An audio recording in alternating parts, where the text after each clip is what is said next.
Does it also make sense for something like, let's say, Starbucks, right? They're really interested in maybe customer loyalty, which is why NFTs would make sense for them to get started there to offer kind of, those kinds of programs. Would that be the same in a travel platform situation, or would there be different functionality to look at? I think the biggest thing, at least the easiest thing in reach, is kind of enhancing loyalty programs with Web3. So Okay.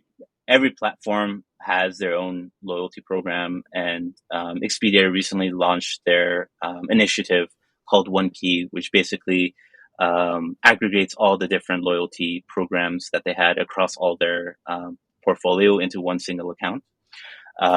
But the way I see it is kind of at least succeeding in the short term is the way Starbucks did it, where they didn't really touch their loyalty program, their existing loyalty program. They added a layer on top of it, which is actually pretty cool in the way it's the net effects have taken over there, um, where basically they have created a marketplace for people to be able to collect digital collectibles and redeem those collectibles for in real life experiences.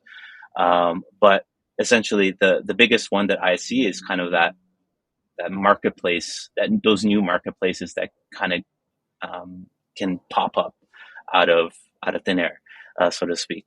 Um, so in travel, I would say one of the more interesting things to that I would hope would come onto the Web3 stack is a supply. So that's basically like having a clearinghouse Hmm. for just the like flights or cruises or hotel inventory, where for example, you can have a hotel have their rooms available as NFTs, and people can rent those and sell them if they can't make part of their trip, for example. So say you book a 5 day trip at a Hilton or something, and then you're like, oh, I can only stay 3 of those 5 days, and and the 2 days aren't refundable. So Hmm. in today's world, you don't get your money back, but in an NFT marketplace, potentially you can sell those 2 days to somebody else who wants to take them over.